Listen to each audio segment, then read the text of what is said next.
अगर आप पेट दर्द से परेशान हैं, अगर आपको उल्टियां हो रही हैं, अगर आपको लूज मोशन हो रहा है, अगर सांस लेने में तकलीफ हो रही है, तो हो जाइए अलर्ट। जानलेवा है फूड एलर्जी। फूड एलर्जी की समस्या एक गंभीर समस्या है जो जानलेवा हो सकती है। ऐसे में क्या होती है फूड एलर्जी, साथ ही डॉक्टर साहब से ये भी जान लेते हैं कि डॉक्टर साहब ये फूड एलर्जी होती क्यों है। देखिए, बहुत एक कॉमन सा ये रोग है आजकल, बल्कि बहुत कॉमन होता जा रहा है। हम ये देख रहे हैं कि छोटे छोटे बच्चों में भी विशेष प्रकार के कुछ भोजन ऐसे हैं जो उनको अगर जब वो खाते हैं तो बॉडी में अनेक प्रकार की एलर्जी उनको हो जाती है। तो कारण को यदि हम समझें, आयुर्वेद के हिसाब से थोड़ा सा समझने की कोशिश करें, तो हम इतना ही कहेंगे कि जो हमारा जो इम्यून सिस्टम है उसमें कहीं ना कहीं विकृति आती है, या हम कहें इस केस में पर्टिकुलरली जो हमारा डाइजेस्टिव सिस्टम है या हमारी जठराग्नि है, जो पाचक अग्नि है, वो कमजोर हो जाती है। वास्तव में होता क्या है, इसको थोड़ा सा अगर समझने की कोशिश करें, हमारा जो इम्यून सिस्टम है, जब हमारे शरीर में कोई बैक्टीरिया, कोई वायरस अटैक करता है तो वो कुछ एंटीबॉडीज बनाता है उसको फाइट करने के लिए, और वो फाइट करने के लिए जो एंटीबॉडीज बनती हैं वो उन बैक्टीरिया से लड़ाई करती हैं। लेकिन इस केस में क्या होता है कि जब हम कोई पर्टिकुलर फूड खाते हैं तो इम्यून सिस्टम उसको ऐसा समझ लेता है कि शायद कोई अटैक हो गया किसी का, और उसको प्रोटेक्ट करने के लिए फिर वो एंटीबॉडीज बनाना शुरू करता है। और ये जो एंटीबॉडीज बनती हैं हमारे शरीर के अंदर, ये एक रिलीज करती हैं हिस्टामिन करके एक तत्व होता है जो कि फिर एलर्जिक रिएक्शन हमारी बॉडी में शुरू कर देता है। इसलिए देखा होगा कि जनरली जब आपको दवाई कोई देते हैं तो एंटी हिस्टामिन कोई टैबलेट आपको देते हैं जिससे उसमें रिलीफ मिलता है। लेकिन वो रिलीफ केवल जो हमारा काम चल रहा है सुपरफिशियल लेवल पर, उसी में रिलीफ है। रूट कॉज पर हम कुछ काम नहीं कर रहे हैं। ये बड़ी इंटरेस्टिंग चीज है कि आपको ये बता दिया जाएगा कि भाई आपको गेहूं से एलर्जी है तो गेहूं मत खाइए, आपको दूध से एलर्जी है तो दूध मत खाइए, आपको जो है किसी बादाम से आपको एलर्जी है या किसी अंडे से एलर्जी है तो वो मत खाइए। लेकिन हम यहाँ तक नहीं संतुष्ट होते आयुर्वेद में।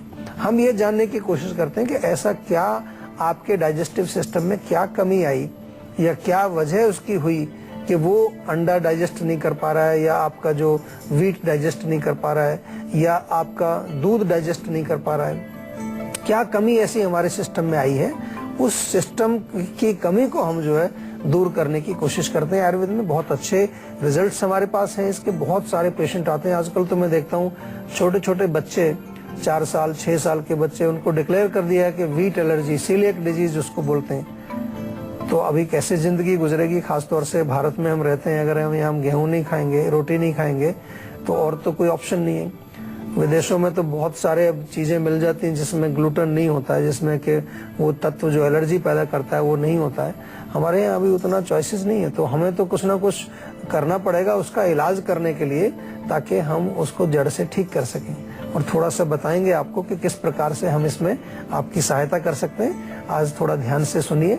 हो सकता है आपके परिवार में, आपके जानकार में किसी को फूड एलर्जी हो किसी चीज से, कई बार पता भी नहीं चलता इसका, आपको तकलीफ हो रही होती है और आपकी समझ में नहीं आता कि मुझे क्यों ये रिएक्शन हो जाता है कभी कभार।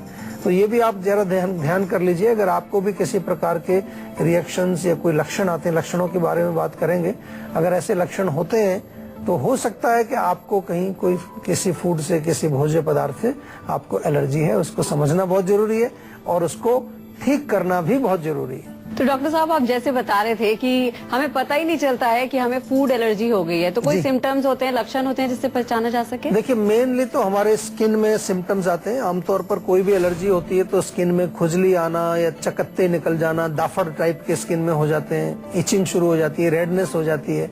इसके अलावा क्योंकि आज स्पेसिफिकली हम फूड एलर्जी की बात कर रहे हैं, भोज्य पदार्थों से जो एलर्जी होती है, तो इसमें डेफिनेटली हमारा जो डाइजेस्टिव सिस्टम है उसमें भी कुछ लक्षण देखने को आपको मिल सकते हैं। लूज मोशंस आपको हो सकते हैं, वोमिटिंग आ सकती है, पेट में दर्द हो सकता है, पेट में कुछ मरोड़ टाइप की हो सकती है, या केवल उल्टी नहीं आती, कई बार नौसिया आपको होता है कि केवल एक फीलिंग आती है कि आपको उल्टी आने वाली है। इसके अतिरिक्त जो है बुखार तक हो जाता है, कई लोगों को फीवर आ जाता है, खांसी हो सकती है, या कुछ विशिष्ट लक्षण, किसी किसी एलर्जी में कुछ खास लक्षण देखने को मिलते हैं और वही पैटर्न उसका जो है रिपीट करता है हर बार। जब भी आप वो भोजन खाएंगे उसी तरह के लक्षण आपको दिखाई देंगे। थोड़ा सा जो है अगर आप अपने शरीर को समझने की कोशिश करें, थोड़ा सा अपने अंदर आप स्थापित होकर रहें। हमारे यहाँ बड़ा अच्छा शब्द है ये स्वस्थ। हम बार बार आपको कहते हैं संजीवनी ताकि स्वस्थ रहें आप, लेकिन ये शब्द जो है स्वस्थ, ये बहुत गहरा शब्द है। स्व जमा में स्था, स्व मतलब स्वयं, स्थ मीन स्थापित। अपने स्वयं में जब आप स्थापित हो जाते हो तभी आप स्वस्थ होते हो। इसको समझना बहुत जरूरी है। आजकल हम अपने अंदर तो रहते ही नहीं है, हम या तो व्हाट्सएप पर रहते हैं या वो फेसबुक पर रहते हैं या मोबाइल पर रहते हैं या टीवी के अंदर रहते हैं, अपने अंदर नहीं रहते। तो इसलिए देख रहे हैं कि mostly people they are not healthy, स्वस्थ रहे ही नहीं लोग आजकल। जो अपने आप को समझते हैं कि हम स्वस्थ हैं क्योंकि सारे टेस्ट हमारे नॉर्मल है, उनका भी माइंड जो है वो बहुत एजिटेटेड है, डिप्रेशन है, एंग्जाइटी बहुत है, नेगेटिव थॉट्स इतनी ज्यादा आ रही हैं आजकल लोगों में। तो ये सबको समझना है, इसको स्वस्थ नहीं कहते। स्वस्थ का अर्थ होता है कि शरीर, इंद्रिय, मन और आत्मा हर लेवल पर आपको जो है स्वस्थ होना, उसी की परिभाषा, उसी को जो है स्वस्थ की परिभाषा आयुर्वेद में बताया गया है। वैसे तो किसी भी खाद्य पदार्थ से एलर्जी हो सकती है, लेकिन कुछ ऐसे खाद्य पदार्थ होते हैं जिनसे ज्यादा एलर्जी होने की संभावना हो जाती है।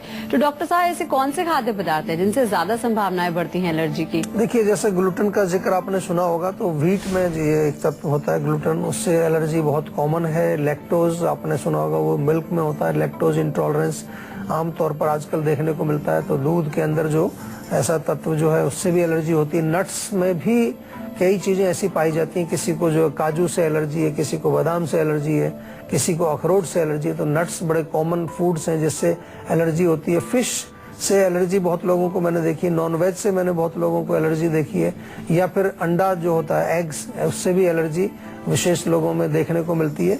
कुछ लोगों को ऐसा भी मैंने देखा कि सोयाबीन जैसे या कोई विशेष प्रकार की जो बीन्स है, हमारी दालें हैं, उनसे भी एलर्जी देखने को मिलती है। और आजकल आप अगर देखें तो बहुत सारे पॉल्यूटेंट्स हम कहें या प्रिजर्वेटिव्स या केमिकल्स जो भोजन में मिला दिए जाते हैं। आजकल भोजन में बहुत सारे प्रिजर्वेटिव्स, केमिकल्स, फर्टिलाइजर्स, ऐसी चीजों का जो है प्रयोग होता है।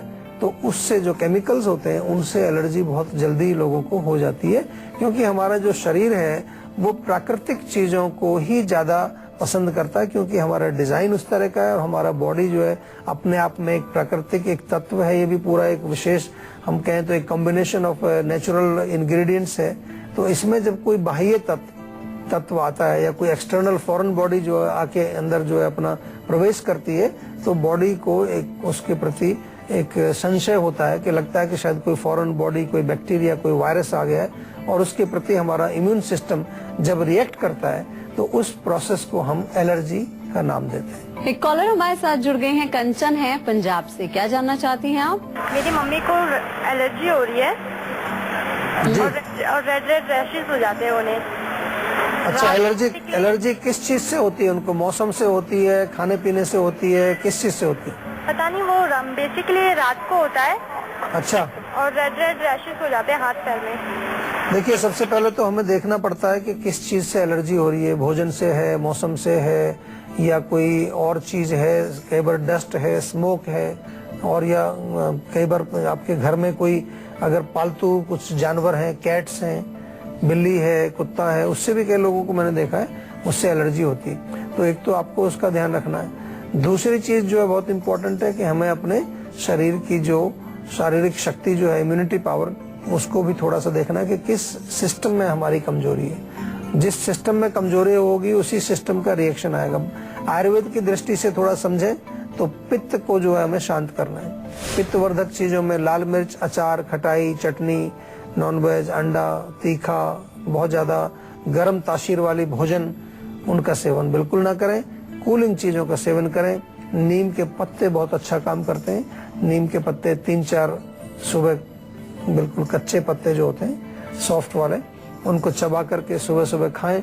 और इसके अतिरिक्त जो है आयुर्वेदिक औषधि, जैसा कि हम बार बार कहते हैं, घरेलू नुस्खे आपके रोग को थोड़ा सा कंट्रोल करने के लिए अच्छे हैं। अगर रोग ऑलरेडी आपके शरीर में आ चुका है, कोई भी रोग हो, छोटा सा रोग है, बड़ा रोग है, पुराना रोग है, नया रोग है, रोग का मतलब उसका इलाज जरूरी है।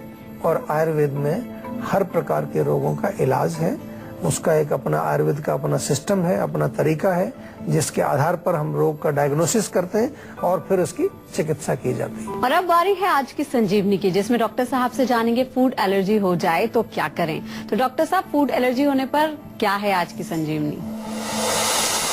देखिए, फूड एलर्जी अगर हो जाए तो सबसे पहले तो आपको ये आइडेंटिफाई करना है कि किस भोजन से आपको एलर्जी होती है। ये एक बार जब आपको पता चल जाएगा तो फिर क्या करना है आपको कि उस फूड से कुछ दिन के लिए आपको परहेज करना पड़ेगा। इन द मीन टाइम हम अपने सिस्टम को तैयार करें। दूसरा जो है शोधन चिकित्सा इसमें बहुत अच्छा काम करती है।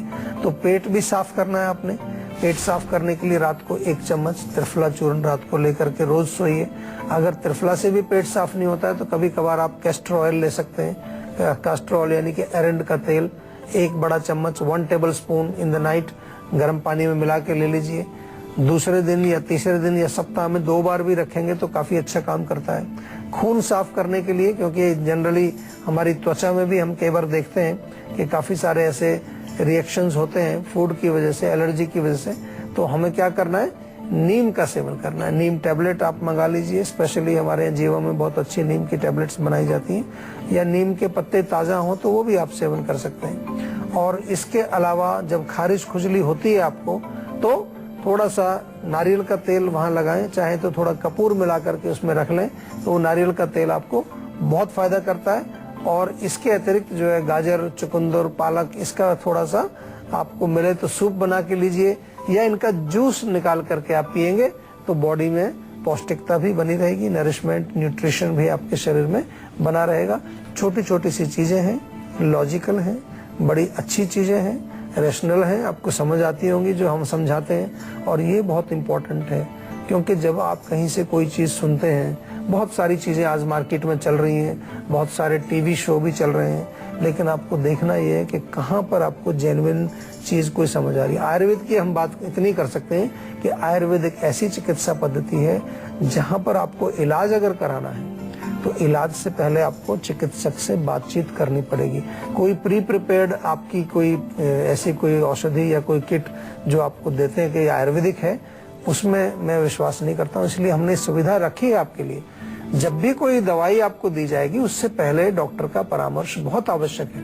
यही आयुर्वेद का सिद्धांत है और आयुर्वेद को हम सही प्रकार से अपनाएं, आप लोग आयुर्वेद से पूर्ण लाभ उठाएं, यही हमारा उद्देश्य है। तो अब डॉक्टर साहब से जान लेते हैं कि फूड एलर्जी आपको ना हो, इसके लिए डॉक्टर साहब क्या सावधानियां हम बरतें? सावधानियां देखिए, अपने सिस्टम को क्लीन रखिए। सबसे बड़ी चीज ये है कि हमेशा हमारे सिस्टम को क्लीन रखना। कोई केमिकल्स का सेवन ना करें, प्रिजर्वेटिव्स का सेवन ना करें। कोशिश करें कि शुद्ध साफ भोजन, घर का बना हुआ भोजन हमको खाना चाहिए। आजकल प्रॉब्लम बड़ी भारी ये आ गई कि बाहर खाने का जो है रिवाज काफी बढ़ रहा है, इसीलिए मेरे ख्याल से फूड एलर्जीज भी बहुत बढ़ रही है हमारे देश में। लेकिन बाहर जो हम खाते हैं कई बारी उसका हमें मालूम नहीं है कि वो कितना शुद्ध है या कितना नहीं है। तो कोशिश करें अगर बाहर भी आपको खाना है तो अच्छे साफ सुथरे सोर्स से आप भोजन अपना लें और उसका थोड़ा सा ध्यान रखें कि साफ सफाई वहाँ पर हो। किसी प्रकार की उसमें मिलावट अगर है होगी तो वो हमारे सिस्टम को खराब करती है जाकर। एक कॉलर हमारे साथ जुड़ गए हैं, राजकुमार है कटरा से। क्या जानना चाहते हैं, सवाल कर सकते हैं। मैं बताया था मेरे को पथरी है। पथरी कहाँ पर है? जी, गॉल ब्लैडर में पथरी है। मेरा आपके यहाँ से इलाज चल रहा था। अच्छा जी, तो पहले मेरी पथरी थी 6 mm की, मैंने अल्ट्रासाउंड कराया था जी। अब मैंने अल्ट्रासाउंड कराया तो अब मेरी पथरी 2.5 mm की रह गई है। चलो ये तो अच्छी बात है। देखिए, लेकिन इसमें क्या है कि मैं ये बता दूं आपको कि गॉल ब्लैडर का जो स्टोन है एक तो बहुत मुश्किल से जाता है। आपके केस में रिजल्ट आया है, बहुत खुशी की बात है, हमें भी खुशी होती है। और मैं अक्सर बताता भी हूँ, जो गॉल ब्लैडर वाले जब आते हैं हमारे पास उनको मैं एक ही चीज कहता हूँ कि देखिए भाई, अगर आपको आयुर्वेदिक मेडिसिन ट्राई करनी है या लेनी है तो उसमें 3 महीना तो कम से कम आपको दवाई ऐसे ही लेनी है। तो तली चीजें, बहुत ज्यादा चिकनाई वाली चीजें, बहुत ज्यादा गर्म तासीर वाली चीजें, उनका सेवन नहीं करना है। अगर आप भी हेल्थ से जुड़ी अपनी समस्याओं का समाधान चाहते हैं तो आप इस नंबर पर कॉल करके 0129404004 पर अपना फोन नंबर जल्द से जल्द रजिस्टर करवा सकते हैं। उसके बाद डॉक्टर चौहान के पैनल के डॉक्टर आपको खुद फोन करके आपकी सेहत से जुड़ी समस्याओं को सुलझाएंगे। फिलहाल यहाँ पर रुकते हैं एक छोटे से ब्रेक के लिए। ब्रेक के बाद बारी है तो डॉक्टर साहब, बड़ी इलायची के क्या हैं फायदे? देखिए, बड़ी इलायची आमतौर पर काफी प्रयोग होती है, हमारी भारतीय रसोई में तो काफी प्रयोग होती है, लेकिन शायद आपको इसके गुणों का इतना ज्यादा नहीं मालूम होगा, क्योंकि आमतौर पर डाली जाती है, पुलाव वगैरह बनता है उसमें डाल देते हैं, खुशबू के लिए डालते हैं, फ्लेवरिंग के लिए बहुत अच्छी हमारी ये है बड़ी इलायची, बहुत अच्छी उसमें एक स्मेल आती है।